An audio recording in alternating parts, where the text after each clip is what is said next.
ঘরে বসে spoken English. আজকে ক্লাস নাম্বার হচ্ছে 9। আর আজকের টপিকের বিষয় হচ্ছে মায়ের সাথে ইংরেজি শিখুন। মায়ের সাথে ইংরেজি শিখুন বলতে এখানে যেটা বোঝানো হচ্ছে যে আমরা দৈনন্দিন যখন কোনো কাজকর্ম করি মূলত কার সাথে করি? মায়ের সাথেই তো করি, পিতামাতার সাথেই কাজগুলো করি। তো এই জন্যে মায়ের সাথে ইংরেজি শিখো। তো যে কোনো কাজে আমরা প্রথমে 1 নাম্বার রুলে দেখি যে রুম গোছাও। মায়েরা যখন বলে রুম গোছাও তখন কিভাবে বলতে পারে? ক্লিন ইয়োর রুম, টিডি ইয়োর রুম। এটার মানে এই নয় যে শুধু মায়েরাই বলতে পারবে। এখন এটা আমি শিখলাম যে ক্লিন ইয়োর রুম, তাহলে আমি আমার জুনিয়র যারা আছে তাদেরকেও এটা অর্ডার করতে পারবো যে ক্লিন ইয়োর রুম, টিডি your room, clean up your room, টিডি আপ ইয়োর রুম। মানে একই জিনিস যে কোনো একটা ব্যবহার করলেই হবে। আপনি যদি একটা বাক্য মনে রাখতে পারেন, মানে ক্লিন ইয়োর রুম, এই সেন্টেন্সটা যদি মনে রাখতে পারেন তাহলেই এনাফ। তারপরে যদি আপনি অ্যাডভান্স লেভেলে ইংরেজি শিখতে চান তাহলে আপনি টিডি ব্যবহার করবেন, ক্লিন আপ ব্যবহার করবেন, টিডি আপ ব্যবহার করবেন। এই হচ্ছে বিষয়। আর যদি শুধু ক্লিন ব্যবহার করেন সমস্যা নেই। এরপরে 2 নম্বরে হচ্ছে মেক ইয়োর বেড, মানে বিছানা গোছাও।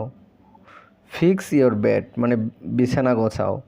অর্গানাইজ ইয়োর বেড, মানে বিছানা গোছাও। রুম গোছাতে হচ্ছে ক্লিন ইয়োর রুম, কিন্তু বেডের ক্ষেত্রে ফিক্স ইয়োর বেড অথবা অর্গানাইজ ইয়োর বেড। কারণ রুমটাকে পরিষ্কার করতে বলা হচ্ছে। আর বিছানা গোছানোর ক্ষেত্রে make your bed, fix your bed. তারপরে the table, make the table, মানে টেবিলটা কী করবো? গোছাও। টেবিল গোছাও। টেবিল গোছানোর ক্ষেত্রে আমরা তাহলে কী ব্যবহার করব? Make the table, fix the table, organise the table. তার মানে বিছানার মতোই, প্রায় same. Make your bed, fix your bed, organise your bed. Make, fix এবং অর্গানাইজ, এই 3টা ওয়ার্ড ব্যবহৃত হবে হচ্ছে টেবিল গোছানোর ক্ষেত্রে। এরপরে টেবিল, প্লেট, গ্লাস, চামচ ইত্যাদি বসাও। এবার হচ্ছে গোছানো নয়, এবার হচ্ছে বসানো। তাহলে set the table, prepare the table, lay the table, set up the table, arrange the table. এটা কখন করতে হয়? যখন আমি খাওয়ার পূর্বে বা আমি একটা অনুষ্ঠান হচ্ছে তখন আমি নিজেকে, আমার রুমটাকে আরও বেশি প্রিপেয়ার করব, আরও বেশি প্ল্যানেট করব, তখন এইটা ব্যবহার হবে। Set the table, prepare the table, lay the table, set up the table, arrange the table. Next 5 number, the wash the dishes, rinse the dishes, do the dishes, clean the dishes, মানে plate ধুয়ে ফেলো। তার মানে এটার সাথে আর একটা clean the রুমের সাথে প্লেট ধুয়ে ফেলার মিল আছে। Clean the dishes, do the dishes, rinse the dishes, wash the dishes, এটা ব্যবহার হবে। তারপর ক্লিন দ্য ফ্লোর, মেঝে পরিষ্কার করো। Sweep the floor. এখানে কিন্তু একটা গুরুত্বপূর্ণ বিষয় রয়েছে। বিষয়টাই হচ্ছে প্রত্যেকটা বাক্য শুরু হচ্ছে ভার্ব দিয়ে। Wash, rinse, do, clean, set, prepare. তার মানে এগুলো হচ্ছে সব ইম্পারেটিভ সেন্টেন্স এবং এখানে হচ্ছে অর্ডার করা হচ্ছে, যে অর্ডার বা আদেশ, উপদেশ, এই ধরনের এক কথায় যে এইটা করো ওইটা করো, মানে অর্ডারেই এক প্রকার, ঠিক আছে? তাহলে এইখানে আমরা ইম্পারেটিভ সেন্টেন্সগুলো ব্যবহার করব সিনিয়র হিসেবে, জুনিয়রদেরকে বোঝানোর জন্য। ওকে।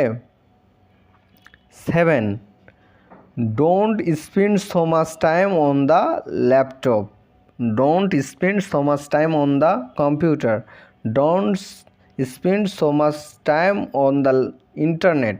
মানে একজন বেশি সময় ব্যয় করে, তার প্রয়োজনীয় সময় হচ্ছে বেশি সময় হচ্ছে ফোন চালায়, কম্পিউটার চালায়, ল্যাপটপ চালায়, ইন্টারনেট চালায়, ব্যবহার করে বা ইন্টারনেটে ব্যবহার করে, তাকে বলতে হবে don't spend so much time on the phone, computer, laptop, internet. Okay. এই হচ্ছে মায়েরা বলতে পারে, এই কথাগুলো হচ্ছে মায়েরা বলবে। এরপরে আসতেছে ছেলেমেয়েরা যা জবাব দিতে পারে।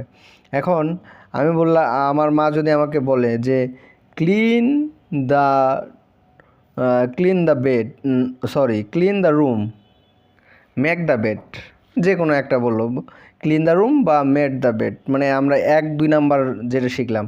এখন তাহলে আমার উত্তরটা কী হবে? I will do it now, মানে আমি এখনই করছি। I will do it now, I will do it now, I will do it right now, I will do it right away, I will do it immediately, মানে আমি এক্ষুনি করছি। I will do it soon, as soon as possible, I will do it as soon as possible, I will do it shortly. এখানে কিন্তু আরেকটা বিষয় মনে রাখতে হবে, এই যে I will do it, I will do এবং will help, I will help you clean the house, sweep the floor. তো এখানে আমি যেটা বোঝাতে চাচ্ছি যে ফিউচার ইনডেফিনিট টেন্সে হবে। তার মানে আপনাকে যদি কেউ বলে ফিক্স দ্য ব্যাট, তখন আপনাকে বলতে হবে I will do it immediately, মানে আমি এখনই করব। তাহলে আই উইল ডু ইট, তার মানে এগুলো হচ্ছে ফিউচার টেন্স ব্যবহার করতে হবে, future indefinite. I will help you clean the house, sweep the floor. Okay, এই হচ্ছে মায়ের সাথে ইংরেজি শেখার 10টি সেন্টেন্স। আজকে ক্লাস হচ্ছে নবম, আর 10টি সেন্টেন্স। তো মায়েরা বলতে পারে ক্লিন ইউর রুম, তারপরে make your bed, make the table, set the table, wash the dishes, clean the floor, don't spend so much time on the phone, I will do it now, মানে আমি এখনই করছি, I will do it soon, I will help you clean the house, আমি সাহায্য করছি তোমাকে মা। ওকে।